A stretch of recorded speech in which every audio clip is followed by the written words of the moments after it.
experience.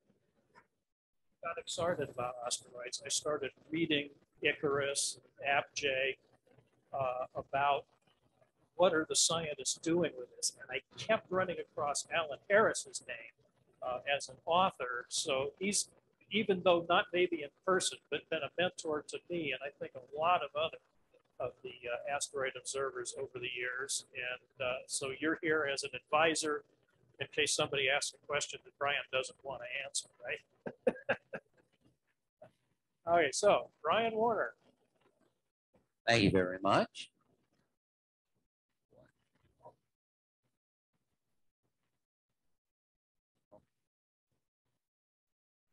In the room again, online. Lost and found this notebook. And I opened the first page hoping there was somebody's bank account number in there. And it starts with a linear transformation equation. Oh, okay, it's Wayne's.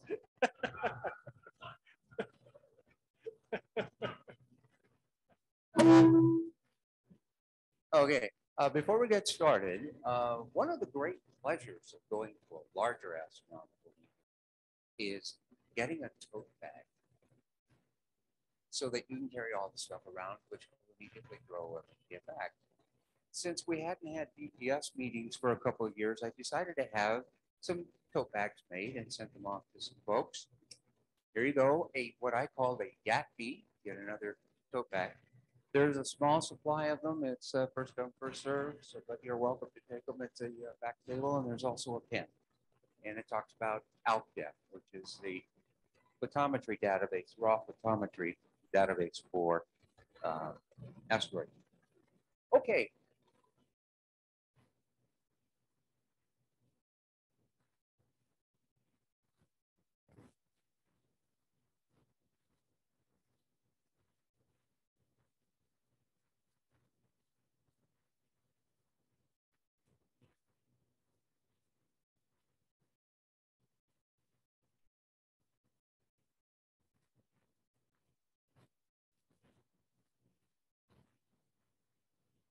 Okay, and watch for visual cues because I'm going to need some for going to the next slide.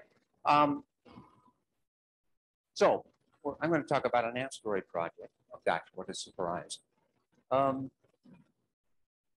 With the surveys, there's kind of two camps. Some folks think that it's great, you can get all of a lot of data, you can play with it, and do all sorts of things.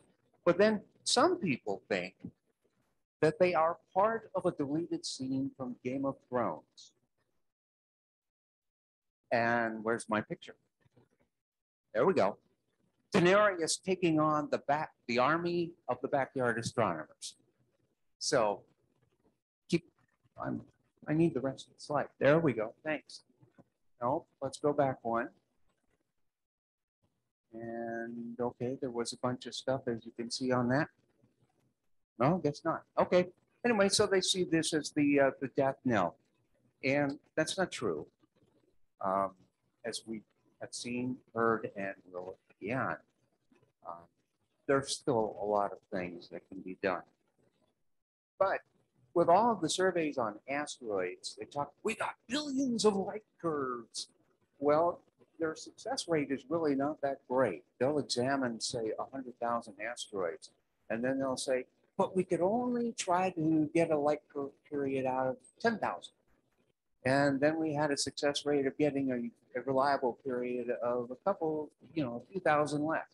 So their success rate is not as great as you would like. And in fact, what's happening there, it's like capturing, as Alan Harris says, the low-hanging fruit, the easy ones, the ones that are just going to add a huge blob to the data pool, which is not bad, but still, you're not looking for the good stuff, if you will. They usually use low-order second period analysis, which means their period analysis isn't always great, as you'll see in a second. They have trouble with low amplitude. This is ground-based. And large amplitude, because of their second-order analysis, they can't follow the curve fully. Tumblers and binaries, forget it, for the most part.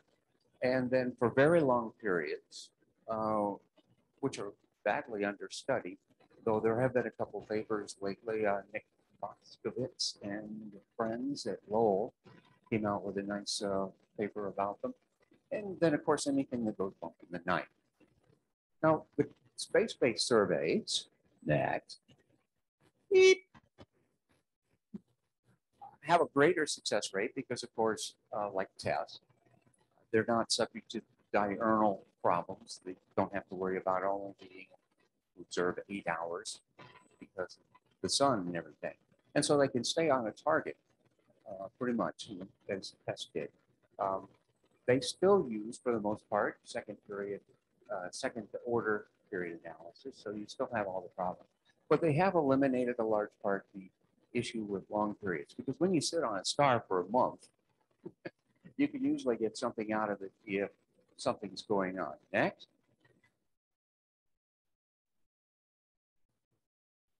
We don't have a next?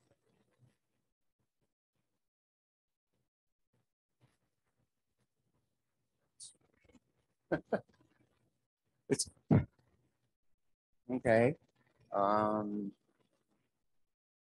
Yes, I do. And let's pull up the PDF.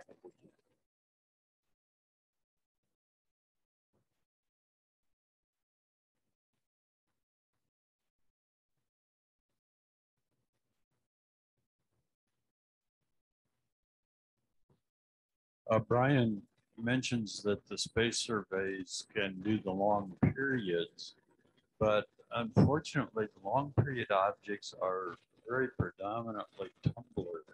And that was just the line above on his slide of a class that is just a puzzle. You really can't do a simple second order Fourier analysis to detect a tumbler. The tumblers are much more complicated. So in a sense, it's a two-edged sword there. Yes, you can get the data set long enough and thorough enough to do long periods, but the long periods tend to be much more complicated.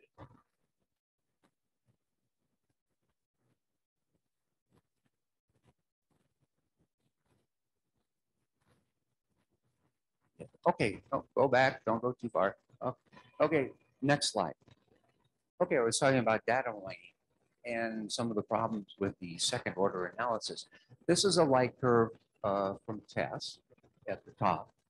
And you can kind of see, if you look at ignoring the spikes, you can kind of see some period work there going on. And in fact, that's what they pulled out. But they kind of ignored those spikes. Block has said, wait a minute, let's take a closer look. Go to the next slide. Guess what? It's a binary asteroid. So this is one example of, unless they're going to, you know, a lot of times they just put it through a pipeline and don't do a close human check, or maybe they someday will put in some more machine learning, but essentially they just completely missed that. And Tom has at least one more, I believe. So go through the test, light curves, about 9,900 of them, and you might find something surprising. Next. Okay, again, mining, shape and spin axis modeling. Near-Earth asteroids and Mars crossers, Hungarians are your best friends. The surveys get a lot of data, sparse data, and those can be used to generate reasonable models. And in fact, Joseph Durek was one of the prime movers and shakers of shape modeling, basically said, why are you telling people to do main belt asteroid shape modeling? Because we can get it all, even though we only have 50 data. And, you know, their success rate's fairly good, but it still has gaps. But the main thing is, of course, NEAs and the smaller guys are often overlooked by the survey. And so here's a chance where the backyard astronomer can put in some data and actually start doing modeling.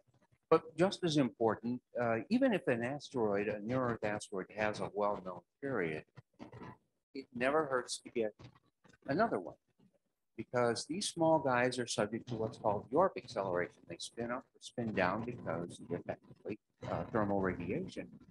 And this is visible only over extended times to get an accurate result. So fine, you get a new light curve for something for an NEA, and they can use that from the data from previous applications. They figure out this is slowing down like, 1/10 of a second per 80 years or something. Something gets faster than that. But the idea is that just like with variable stars, you measure the minimum of an eclipsing binary to within a couple of minutes. But if you put that data over the tens of years of their data, you can get a more accurate period for the binary. And then finally, the main topic that I'll hit here is H and G modeling. So what is that?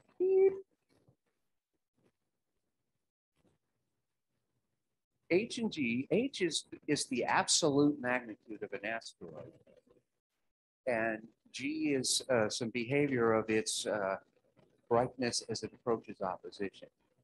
The interesting thing that I tried to wrap my mind around originally was that imagine you're looking at the sun, the earth, and the asteroid. From the top, they're all in a straight line. If you go look from the side, they're all in the same plane. So this means zero phase angle at that condition. Now, the problem is that they're defined for each object is 1 AU from the sun. Well, it's kind of hard to have the asteroid 1 AU from the sun when the Earth's at 1 AU from the sun. So by definition, those four lines are the same length. So pay no attention. So next, and Bob Buckheim's nice graphic showing what phase angle is as you go through an apparition. You can see how it changes. And then a lot of things happen as the phase angle changes. The amplitude goes up if you're increasing phase angle. And as I'll mention quickly later, the color of it changes. It's called phase reddening. So next. These are formulas. There'll be a quiz. Write them down. No. Just a quick idea. The formula for getting absolute magnitude is the top one, and then the middle one is the general formula for getting the predicted magnitude at specific phase angle. And the bottom one is the more complicated one of the new HG1, G2 system. And like I said, there'll be a quiz. Next.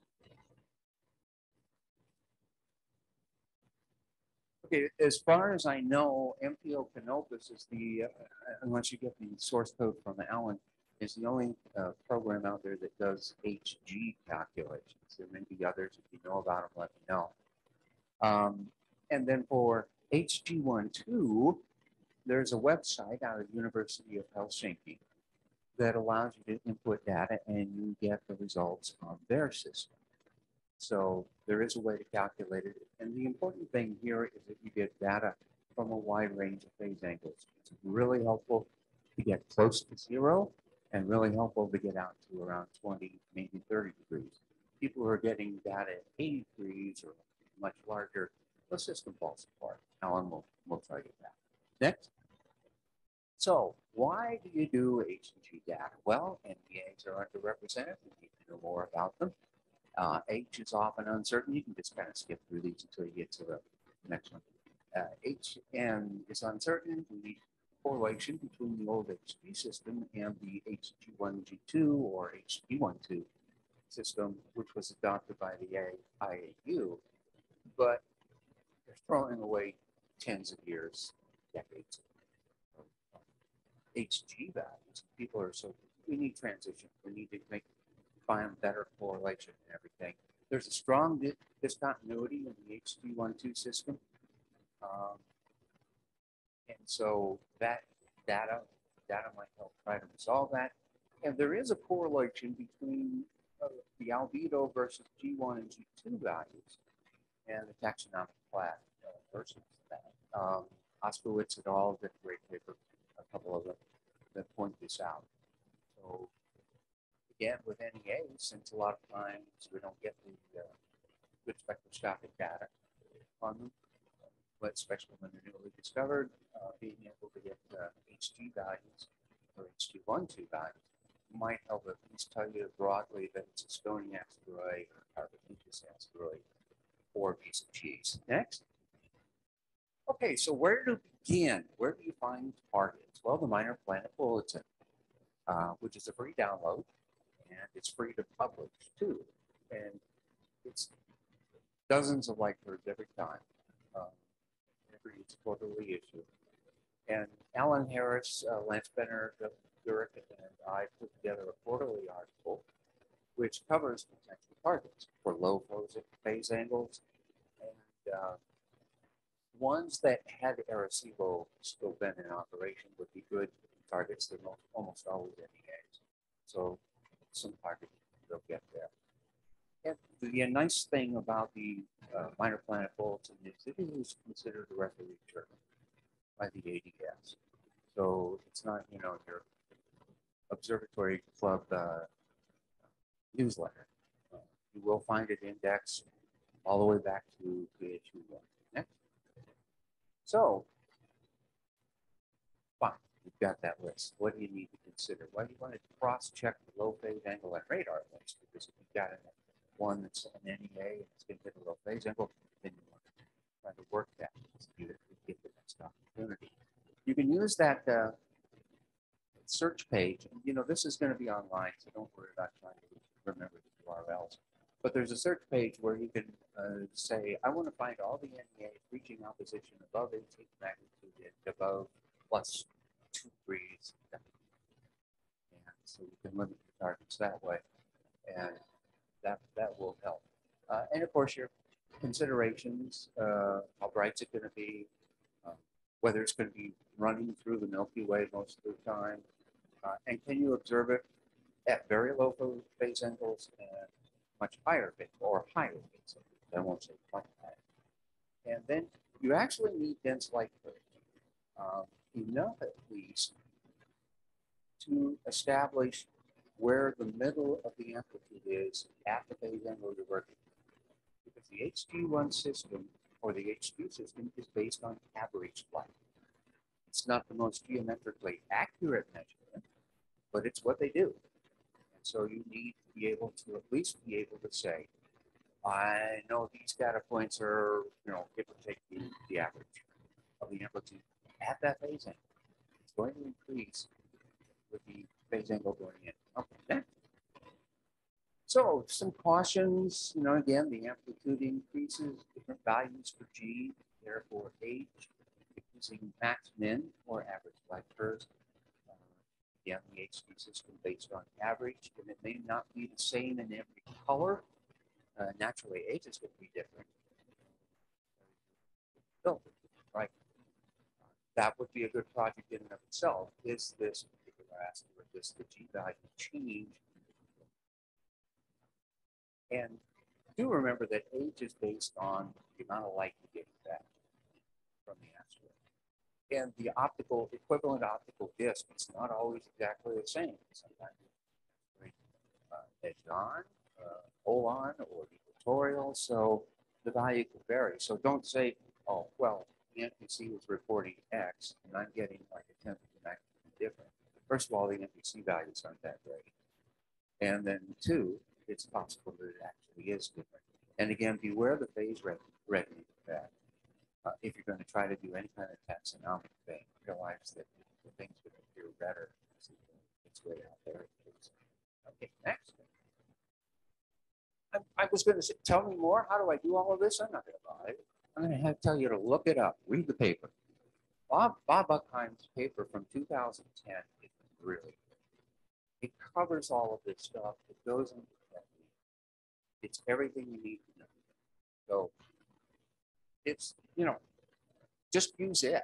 Now, the only thing I'd add on Bob's paper, which, and he spoke rightly so, of calibrating magnitudes, because H, generally by definition, H is the B magnitude.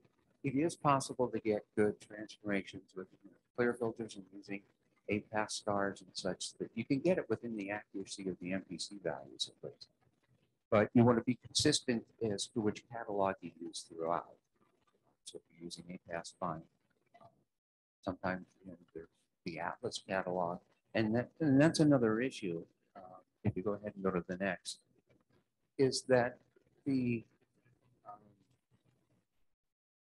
again, the H system is based on V, but the surveys aren't using V as a native magnitude. They're the Sloan covers. And so, and Joe Masario et al.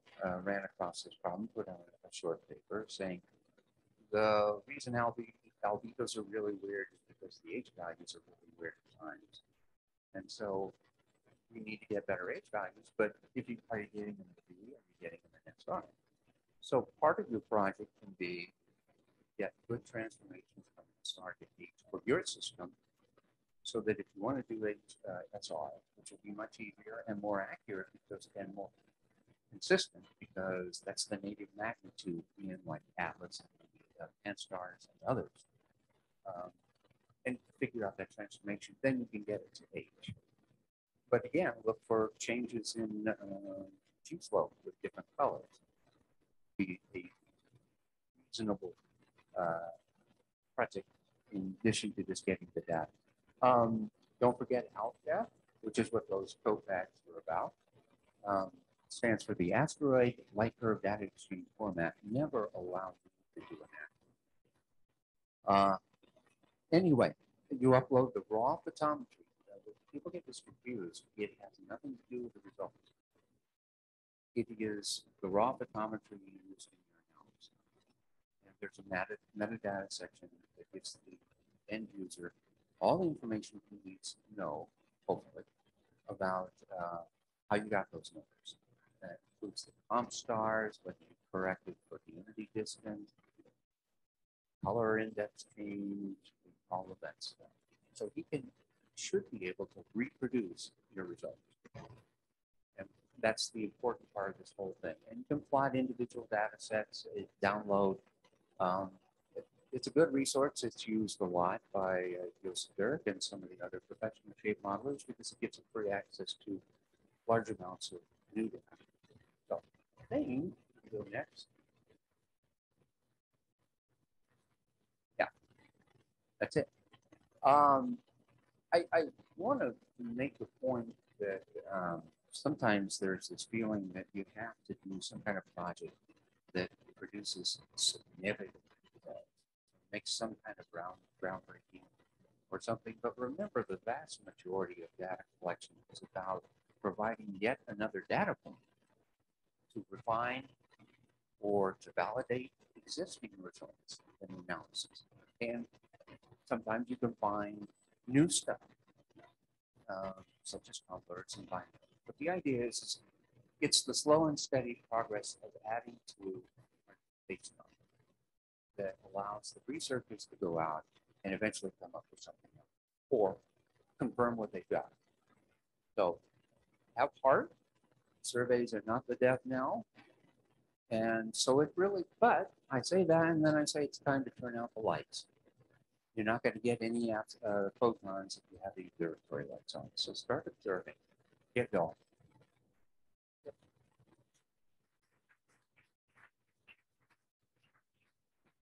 Are there any questions?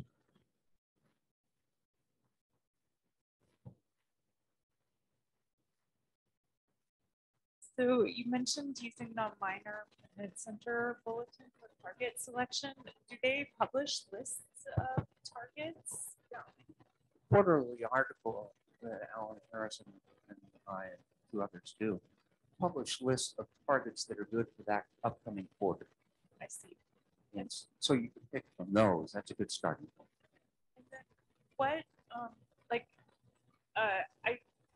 I appreciate your point about adding points to databases being useful, but what could be potentially learned from that single point that would be sort of a take home about the asteroid? Well, the single point, probably not a lot, but if you do those dense light curves that we're trying to get, when you do some of these other projects, you may discover the binary or the tumbler. The tumblers are, as Alan said, really hard to analyze. And I think Peter Profits is the only one I know who has easy to use software, but only he has it, or a limited number of people that can find the periods, the two periods, or at least aliases of them for Tumblr. They're very difficult, but you might find that binary.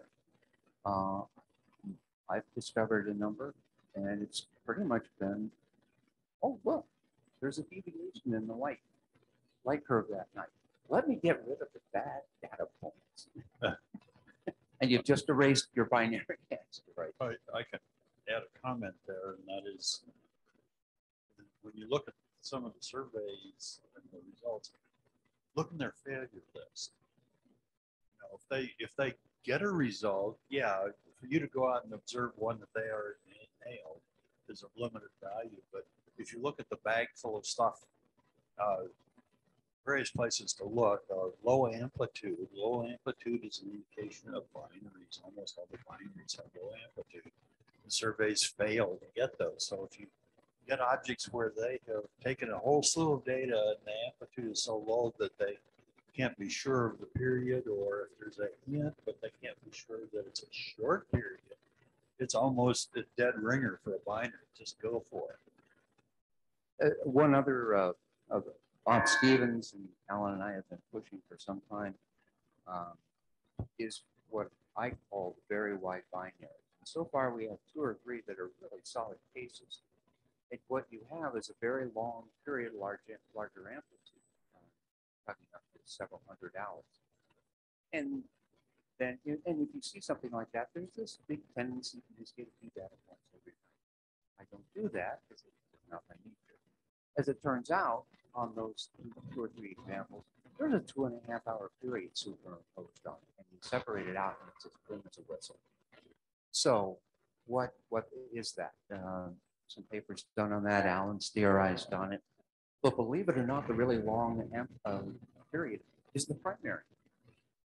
You're not seeing an orbital period. You're seeing the very slow rotation of the primary, because to get that far out, the satellite had to steal a lot of energy. And so it's just at the very edge of either coming back in, breaking apart, or just staying where it is for the time being. A tidal encounter of some sort to flop it one way or the other. This is why I always push against light curves. Don't know what's hiding until you take a look. Can you give a physical explanation? What's the mechanism for phase resonance? I think Alan's going to be better to answer that, because Actually, I can't give you much of a physical explanation. This was first observed by the Yarrow's years in the group, or even going back before that, George. But they simply, when they first started doing phase curves, they discovered that then they were using UVB, and the B light curve had a flatter curve than the V, and then the sensitivity went into the red. I guess the best explanation has to do with scattering of light on the dust particles, and as you get to redder and redder light, you're scattering better, I guess. I'm not sure what the explanation is, but there's not a solid explanation. It's just an observational fact, and it's quite well documented. The phase reddening is, you get different G value, you get a lower number G value, go to the redder colors. By the way, I would comment that Brian put out the thing that the HG system that was attributed to Bull et al., or et al., maybe we should say, because Al, me, was one of the co-authors. And I actually developed the HG system on a luggable computer sitting by my pool deck at home, and derived the constants that go into that system. So I'm kind of to blame for the whole thing. The reason, at the time when we got the IAU to adopt that, it was originally done for blue color. And as time went on, the sensitivity of electronic detectors went toward redder and redder color. And Tom Garrels actually acceded to switching the fundamental color from blue to V band. And before we get into the G1-2 system, I wish they would shift it to R band. They need to go even further to the red. So that's one of the problems, that if we're going to redo it, just like the G12 would be a replacement for the HG system, we ought to switch color bands at the same time. Yeah, I agree with that. And it should be Sloan R. Is that Your choice. Yeah, I'm just saying because that's the dominant value of the survey. So has there been any discoveries of binaries where one of the components has fallen out of the binary system on a completely different trajectory? Not completely different. I think they're called asteroid pairs. Is probably what you're referring to, and there are a number of them. There's been a few papers on them. Roberts, David Morney, maybe Joseph Gurek was the lead author on them. There's several papers out there what are called asteroid pairs. They have very similar heliocentric orbits, and they can work them back and find out when they split. Generally 50 to a couple hundred. Yeah, adding to that, the asteroid pairs are a nice end member that we can document. There's no significant probability that these pairs are so close in orbit elements, they must have come from the same object. And so what's happening, theory is that this Yarkovsky-Yorp effect is causing the satellite to evolve outward. And if it locks into some sort of a resonance or something, then you get these synchronous binaries. They're semi-synchronous binaries where the satellite has locked in, it's despun the primary until it matches the orbit period. Well, it turns out if the satellite is a little bit smaller, then it will just keep going out and out and out, like our Earth's moon is still going out. And the Earth has not come to a stop yet. It isn't synchronized, and it won't synchronize. It will just keep going. If you had 1 trillion years, the moon would eventually go away. But in the right range, these satellites can actually evolve on out and escape. And one option is that in the process of these interactions, if it goes into a long period, like a year-long period, it doesn't quite escape to become an asteroid pair. It goes into a long period, and then the solar perturbations of Jupiter and so on can bring the periapse of that orbit up high enough that it quits evolving. It just gets frozen with a very long period. And it's the satellite, as Brian said, the satellite is the one that has this long, month-long period or many weeks period or so on. The primary is still spinning away like mad because the satellite wasn't big enough to, or excuse me, the secondary is still spinning away. The primary has run out of gas just before it could really make it escape. And so it's the long period. You get the long period primary and short period secondary, and the orbit period is so long that the periapse of the orbit is stable. It doesn't evolve. So plus, and they're quite rare because it's a very narrow window. Very, very narrow window. Most of them will escape and become an asteroid pair. We have, I think, about 20, 25 candidates, but only 3 that you would want to go to DraftKings and put it back there. Hey, Brian, Yeah. are there here? Are there collaborative efforts ongoing to work on long period and/or tumbling asteroids? I don't think so. In a lot, in a lot of like Peter Provitz's group, but they run across a long period. They just go to taking the few data points and say, it's close enough. They don't even get a complete cycle. Just enough again. Not always, but generally they give up on the long period. So I'm not aware of people who are willing to stick with it like we had. So is there value with that? Oh, absolutely. To get the long period ones, you betcha. And because as Alan said, a lot of times they're turning to tumblers, but don't necessarily expect them to be wild tumblers. There may be just this very subtle precession, if you will.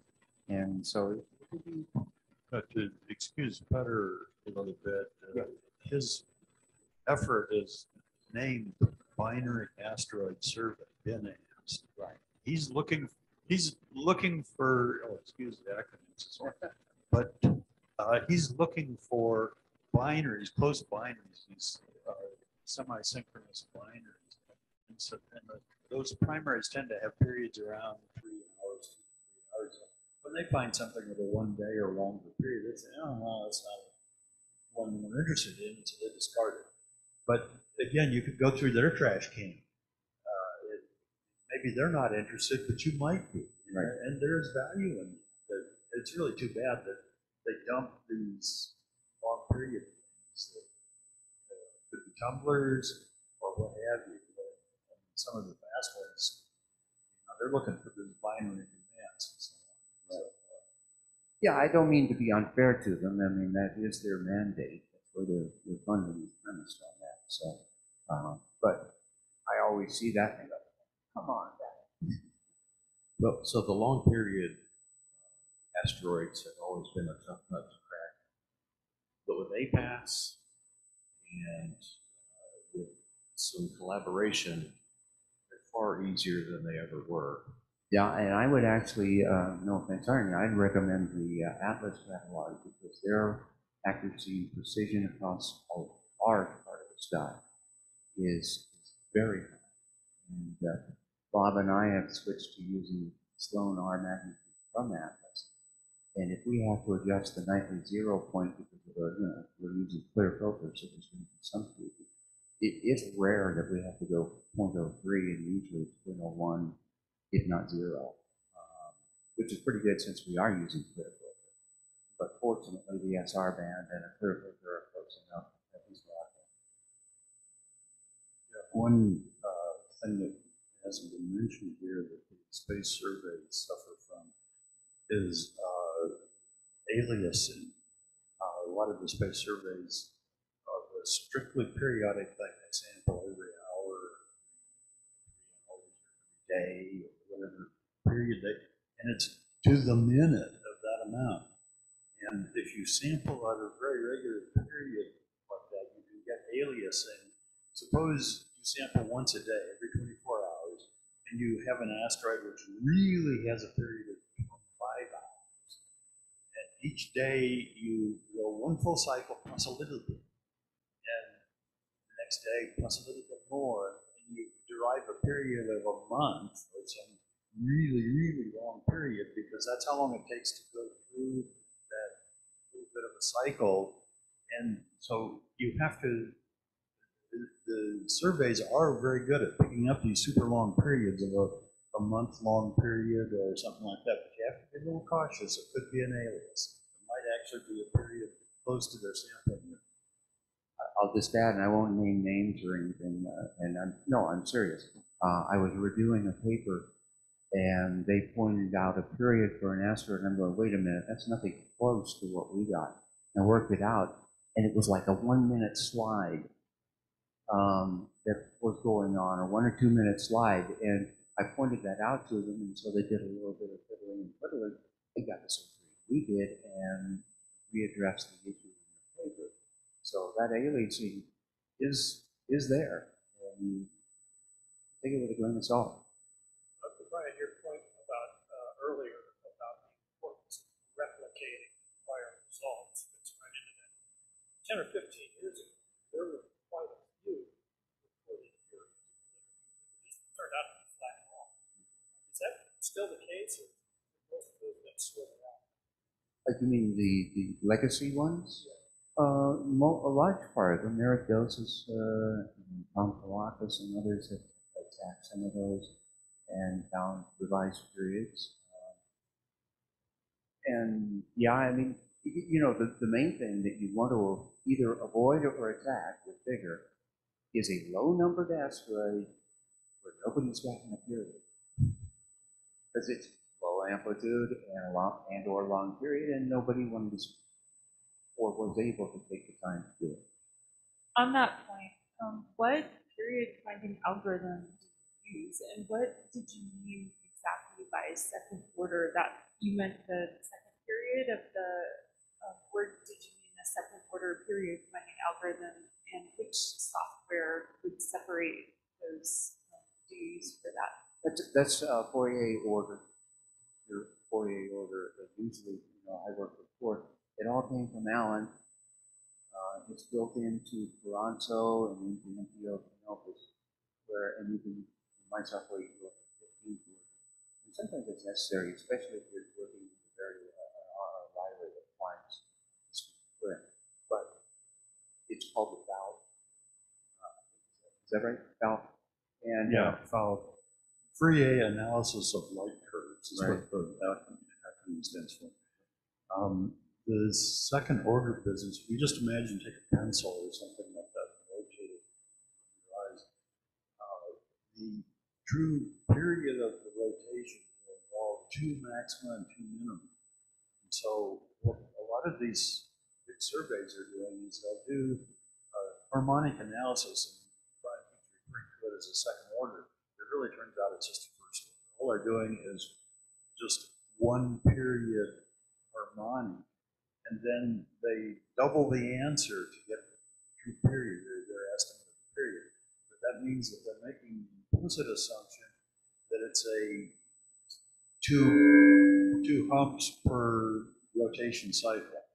Well, that turns out not always to be the case, and particularly when you get down to 2 or 3 tenths of a magnitude and amplitude, it can be a single harmonic or triple or quadruple or whatever. So this assumption that the period is equal to a double harmonic breaks down when you get to low amplitude. And so the surveys have this problem that they make that assumption for the low amplitude objects, but they're not sensitive to low amplitude. So the ones where they're that assumption, and then as you go to the opposite extreme, very high amplitude, it is true that there tend to be 2 minima and 2 maxima per rotation cycle, but the curve is not simple harmonic. You have to go to the higher order. Usually surveys would take the high amplitude ones that they derive, and you see a high amplitude. Go back and reanalyze it. I mean, computers are cheap. Just go do a 10th order.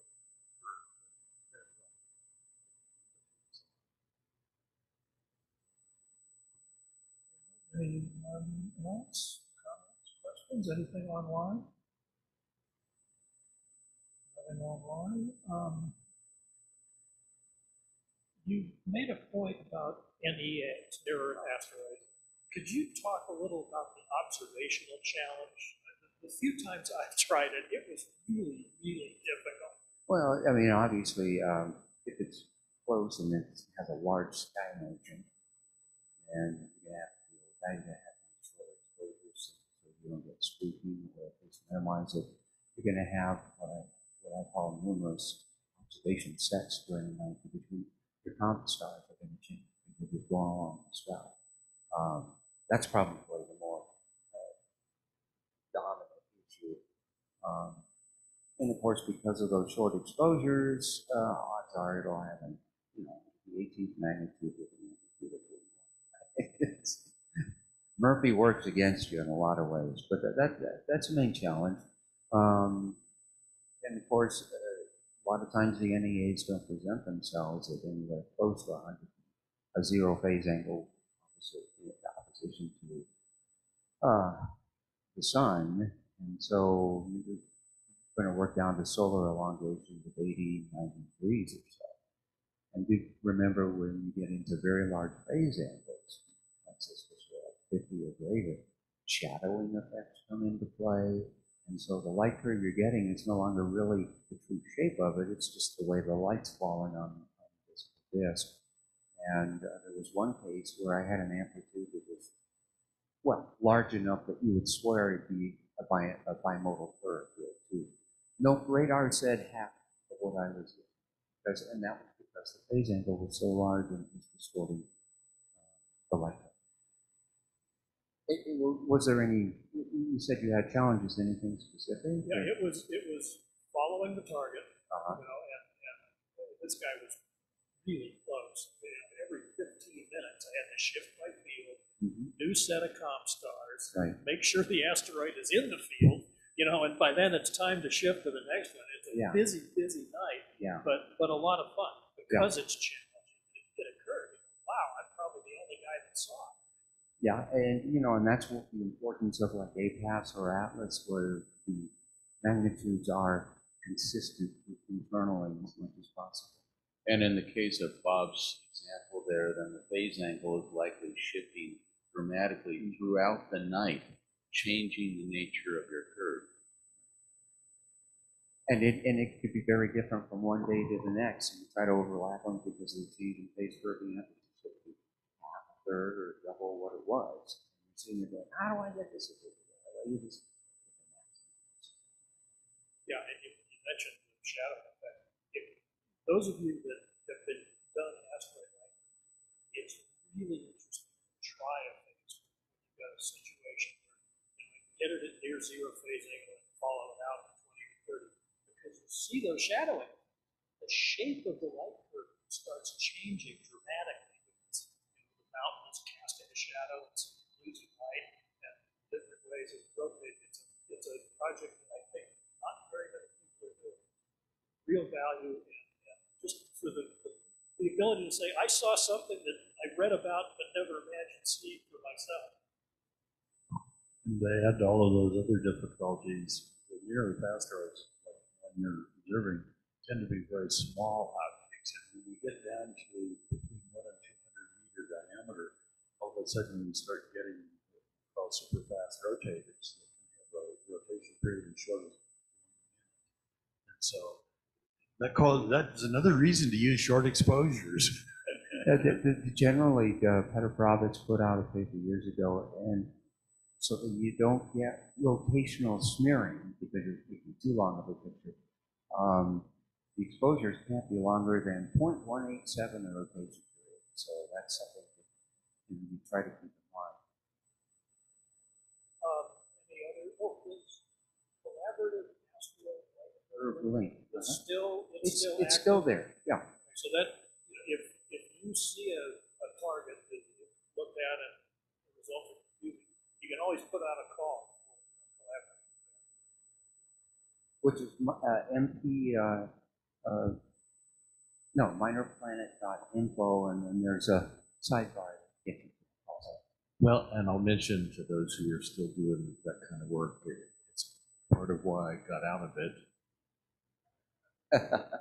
Was too often I found that as I started something, I found after I spent 2 weeks on it, someone had just finished it. And, so the collaborative communication is really critical. And, it really was why I got out. And it's not a whole lot better now amongst the general population. You basically need somebody to act as a coordinator, and like Peter is a coordinator for his project. Somebody who's willing to say, I'm going to, okay, everybody, let's work whatever, and kind of make sure that everybody's in the same pool, keeps them in communication. So don't forget the asteroids. Anything else? Yeah. Don't forget the yappies.